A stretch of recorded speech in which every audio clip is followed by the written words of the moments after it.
What's up, Internet World? We're the News 19 Nerds. I'm Leroy. I'm Michael. And we're here to do the reaction to Shang-Chi.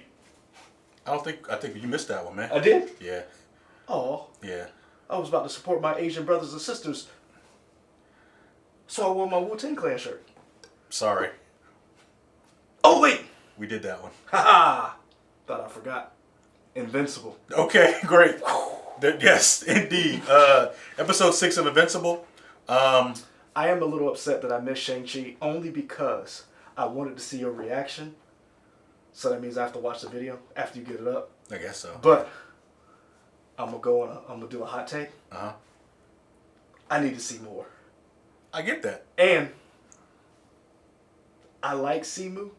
See, I don't know how you pronounce his name. But Friend of the show, let us know how you pronounce your name. I'm gonna be 100% with you. Uh-huh.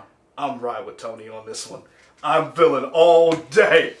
My man Tony has been killing it since day one. So I know he's gonna bring it in this movie. Mm-hmm. And I only got to see a snippet and I'm already on board. Okay. All I'm saying is go watch Kim's Convenience.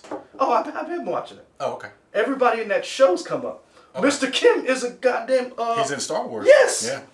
Yeah. It's wild. It's very cool. That is a wild tangent we just went on. Yeah. What are we talking about? Invincible. Omni-Man. Oh, yes. Omni-Man and Invincible. Ooh, he's not a good man. He is not a good man. This episode, we finally had some stuff kind of come to a head. Hopefully we'll get some resolution in episode 7, episode 8. We only got 2 more episodes left for this season. I don't think they've officially announced season 2, but you know they're doing one. Actually... Have they announced it yet? Invincible creator Robert Kirkman teases he may already be working on the season 2 of his superhero series at Amazon. The 8-episode anime program is based on Kirkman's comic book series of the same name and officially premiered to the streamer on Friday, March 26th. Who are we stealing these words from? This is from Aaron Pruner from Screen Rant. Okay, cool. This was published on March the 30th, 2021. Okay. So, hopefully this is true. Mm-hmm. Season 2. I don't see it anywhere else. Amazon does do kind of a thing where like, oh, season 2 is official and we've been working on it for so and so. So maybe they'll do one of those. Mm-hmm. Like when season 1 wraps, you'll be like, season 2 comes out in 3 months or something. What I really want to know is, and I know they will never tell us because they don't have to, but I hope there's something that happens where they give us subscriber numbers and we can see how, because I would really like to know how well animation does for bringing people in, considering this is more of an adult show. Mm-hmm. I would really like to see that information. Yeah. Your thoughts on this episode? Woo! I'm going to have some hot takes, so I'm going to let you go first. Because I liked it. I thought it was fine. Some people got on my last... The one trope that's getting to me is you got a secret identity. I don't like it. And you are not handling it well. Yeah. And I'm like, if you can punch somebody in the face and send them out into the atmosphere, you can stand up to Amber. Like, how many times is this girl going to run you ragged when you are literally saving her life? See, I love Zazie. I just need... Just tell her. She stays in Mark's ass. I mean, from her perspective, why not? I agree, but my point is, Mark... She don't know. She don't have all the information. But this is the problem. This is where I'm having a problem with the series and the fact of Omni-Man, his dad, should be at least educating him on how to live this life. And that's the problem I have. And again, I have not read all the comics, but the problem I'm having is Omni-Man did this. You have a literal role model in how to do this. Yeah. So, where is your dad in saying, this is the life you want to live, then you can't have these other things, or if you're going to have these other things, this is what you must do. There's a sacrifice you must make, and I don't see that. We see that Omni-Man is not... he's not necessarily the greatest dad. Oh, no. He let Mark get destroyed. He watched it. We should have a poll on who is the worst superhero dad. Yeah, I mean, he's got to be top 10. He watched his son get destroyed, didn't try to stop it. Man. And I kind of wonder, I mean... He watched his son get his ass whooped. You would think that if he knew maybe Mark was possibly going to die, he would have stepped in, but I don't know. This is the thing. I don't think he thought he was going to die. I think that was a lesson for the future. Like, you should listen to me. You know, and not listen to your mom. I know what's best for you kind of thing. The problem that I'm having is that Mark is trying to juggle these things like school. He's trying to figure that out. And his dad wants him to go, it seems. So at least try to help him in these things because he knows that's important to him. It's important to have Amber. It's important to have a social life. They didn't make him quit the job, the burger, whatever that job. Mark quit that on his own. Yeah. What I get from Omni-Man, though, is that he is about his He's a murderer. He is a murderer, and we haven't seen his we haven't seen his full plan unveiled yet. No. But it seems like he has some type of nefarious plan, and I feel like he has Tunnel vision, blinders on, so he's not worried about all this other stuff True. affecting him. I guess the thing is, I would believe that if the show wasn't that good. And that's the problem. The show is better than that. And that's where and this is where I say sometimes you write yourself into a corner where you can't show everything. I believe this show is better than that because they've shown us they are better than that. That they've showed us that they can handle, they can talk about certain nuances, and they could do a better job of that. And I feel like Mark could be not getting it, but at least show us Omni-Man like, hey, this is what you do. And then Mark fumbles the ball. I could believe that. Okay. But not showing us at all of this tutelage between Omni-Man and Invincible on how to handle your secret identity, how to deal with people, and who to tell and who not to tell within the fraternity of superheroes and your ancillaries, that is getting old to me because I'm literally watching Mark take blows to the face. Yeah. And Amber's like, it doesn't matter. And I'm like, and it makes you not like her when you realize, from her point of view, Mark does look like a jerk. He looks like he's a flake. And they're trying to recreate that Spider-Man feel that Spider-Man and Peter Parker went through. But that was during the 60s, the 50s, whenever, I forget when Spider-Man came out. In this day and age, and they've used the cell phone very well. So that's the problem that I have with that part of the show. See, it's funny that you take, because the way I look at it, I'm totally on Amber's side. Really? Because she don't know any better. You're Team Amber? I am. I love Zazie Beetz, and I am not Team Amber. Because Mark is not making it easy. Like, just tell her. Like, there is no reason not to tell her. Because in my mind, he's already seen how his mom and his dad handle it. So this is somebody who this is your future. Go ahead and tell her. But see, this is the thing. I want to know what his apprehension is in telling her, and has he had that conversation with his parents? And again, that's something we should have seen by now. And that's the problem that I have, especially when it came to the 2-week trip, when he just flakily hey, I'm going 2 weeks, here's a rock, all that other stuff. Yeah. Imagine if she had known he went to Mars, that whole thing, and then his best friend figuring it out. His best friend figured it out like that. Yeah. And I can appreciate that. What I would have liked to have seen is that a little earlier, and then his best friend trying to help him try to navigate Amber. Because in this episode, we have the best friend basically going on his own because Mark has issues he's trying to deal with, and that whole thing just didn't mesh with me. Yeah. And again, this could be how it's explained in the comics. We're not talking about the comics did it this way, that way. I'm just talking about the show itself. I did not like that, and I'm starting to get, Amber's kind of getting on my nerves, and I wonder if they're pitting it up against Mark wants Amber, but then Adam Eve is over here and understands everything that he's going through. Like that love triangle that they think that they're trying to get going. I just don't like the way they're doing it. Putting Amber in that position when she doesn't have to be, and there could be a better way for Mark to explain it. Okay. So what do we think of the villain? Was it D.A. Sinclair, voiced by Ezra Miller? Man, he was a tool. He got on my nerves. Did that mean he's doing his job then? In terms of you not liking him? I feel like that kind of villain is overdone. And I feel like there could have been something more. Okay. Like the nasally, like the like that. They've done better villains. Sure. Machine Head was done very well. Yeah. Titan. Oh my gosh, that was like Michael Dorn's character. Beast, whatever. Hold on, I got it. Beastmaster? Was it Beastmaster? Don't, sir. I will beat you with this phone. Do not say Beastmaster. It's not Beastmaster. Okay. Battle Beast. Beastmaster. I'm not gonna get angry today. Yeah. It's only Monday. Yeah. But no. Like I just didn't like that interpretation. Mm-hmm. I felt like this show was smarter than that. I feel like they could have done more. You had Ezra Miller, who is. Side note: I met Ezra Miller. He was very wonderful to me. Serenaded me. I felt taken away. Mm-hmm. Yeah. You can check it out on our YouTube. No, is it on YouTube or is it on Twitter? On Twitter. It's on Twitter. Yeah. We met Ezra Miller. Also very tall. Mm-hmm. But I feel like you wasted him. Mm-hmm. Like that's like Ezra Miller. He's the Flash. He's the what's his name in Fantastic Beasts? Insignificant. But the thing is, he's played so many different characters. Like that's the best you could have gotten out of him. Mm-hmm. I thought Seth Rogen as Alan was better than.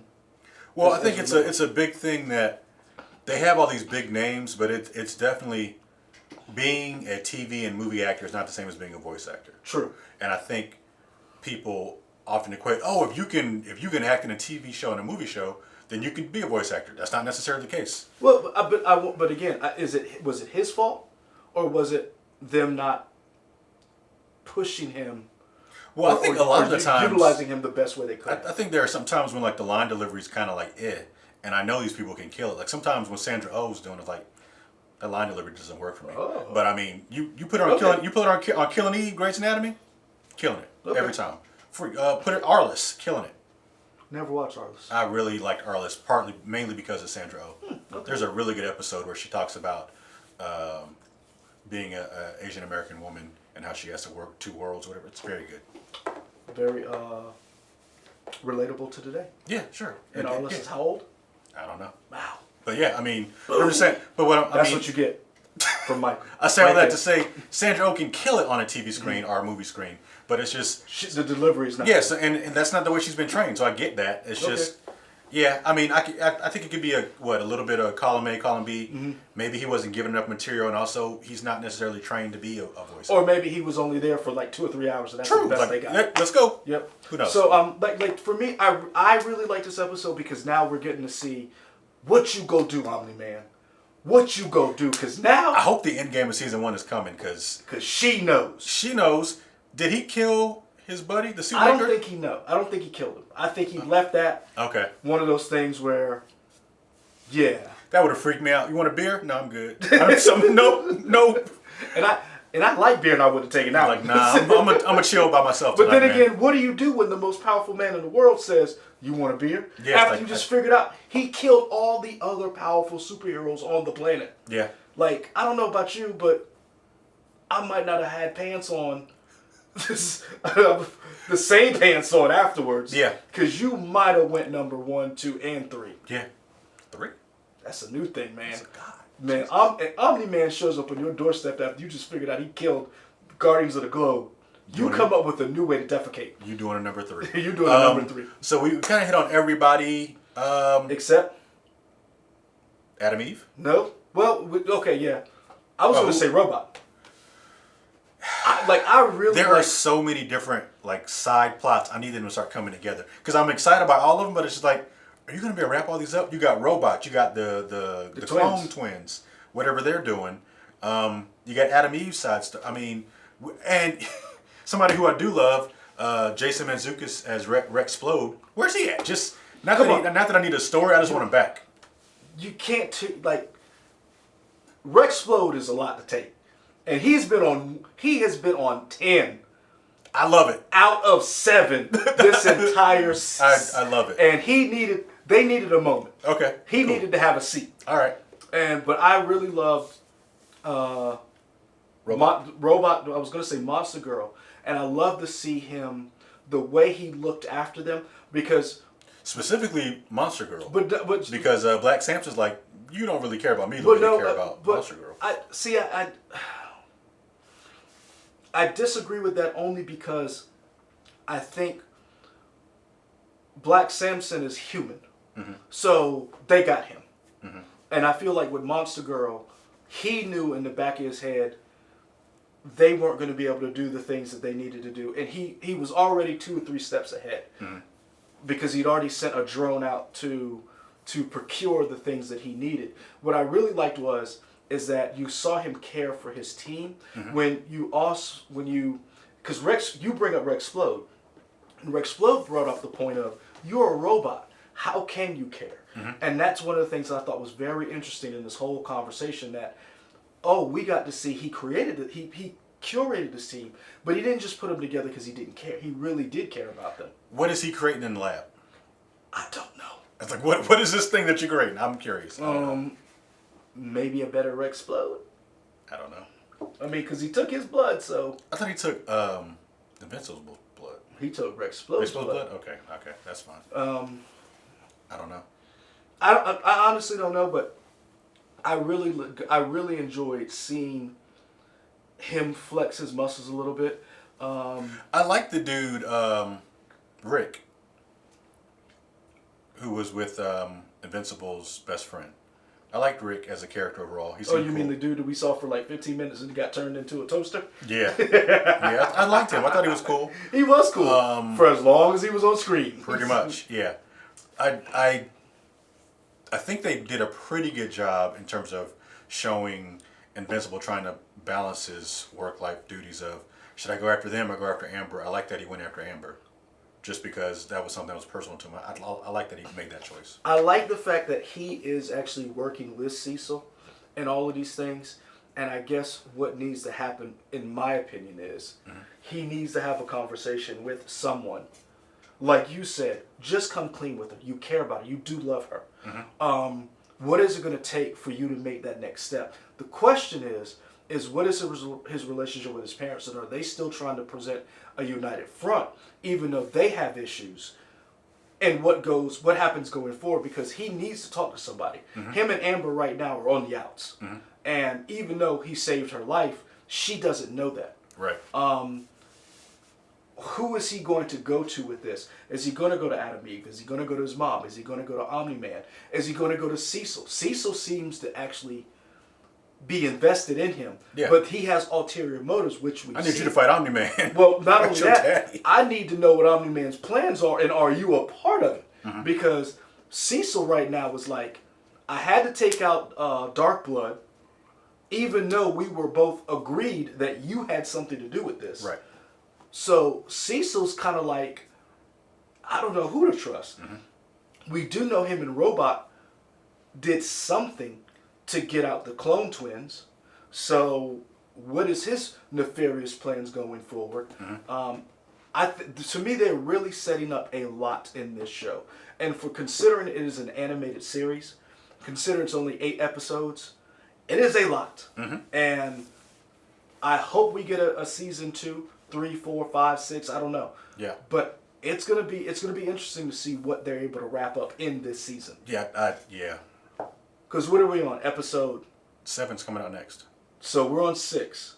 Yeah, we just did 6. We got 2 more. So there's 2 more left. Like what do you have? And then 2, what do you do that differentiates from the books to keep people on their toes? Because you don't want to do a shot-for-shot retelling. Yeah. So don't spoil it for people, but do you kill Sandra Oh? Because that would be wild. Because you brought up the point, you were like, Omni-Man really loves her. He really loves that. You could see him deferring to her when she gets worked up. And that's with any marriage. You give and you take. My question is, how much is he going to take when considering his overall evil plans with whatever he has for Mark? Yeah. And how much of it does he plan to let her get in the way? And because he killed the other obstacles.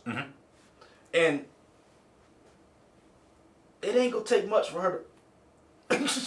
I'm not saying he does. But man, we know he's a notoriously vicious man.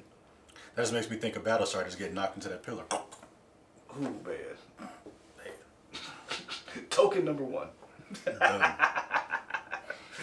If you want to know we talk about Battlestar, check out our other reviews of Winter Falcon. There we go. You got anything else? What do you think's gonna happen in the next episode, man? Because he ended with just punching a wall. Yeah, I mean... And does he spackle that before she gets back up? I don't know. I feel like we gotta... those two have to talk. There's got to be some type of resolution or, confrontation between... I don't know how you go a whole episode where they don't talk. I mean, they will talk, but you've seen, like, they had been beefing before, and then they had a united front for Mark's sake. That was before she knew about some murders on this man's hands. Some cold-blooded, calculated murders. Good Lord, man. She was like... He was like, you're drunk. I just found out you killed all our friends. Yeah, pretty much. I have 2 or 3 too. Yeah. Let us know what you think is going to happen in episode 7 and episode 8, and what you want to see in season 2. Should he tell Amber? Yes. Should Mark tell Amber he is invincible? Let's get rid of that. MCU, you did a good job getting rid of secret identities. Did they? I'm happy. Yeah, there aren't really secret identities for the most part in MCU. Oh, yeah. Well, did they really get rid of them, or did most of them didn't really have secret identities when you think about it? I mean, I guess, but I'm just saying because they don't exist. Iron Man kicked it off without having a secret identity. He was like, "I'm Iron Man. Yeah. Feel me now." Yeah. When in the comics they did have them, and then in the comics, Iron Man was actually the bodyguard of Tony Stark. And remember, they suggested that in the movie, and he was like, "Nah, I'm Iron Man." Mm-hmm. So. That's a great thought exercise for you and Leroy and the rest of the gang as he thinks about that. I'm trying to think, does anybody else have a secret identity? Let us know in the chat. I don't think Doctor Strange. No one knows that he is actually... Who knows him except for... Rachel McAdams? Yeah, she knows.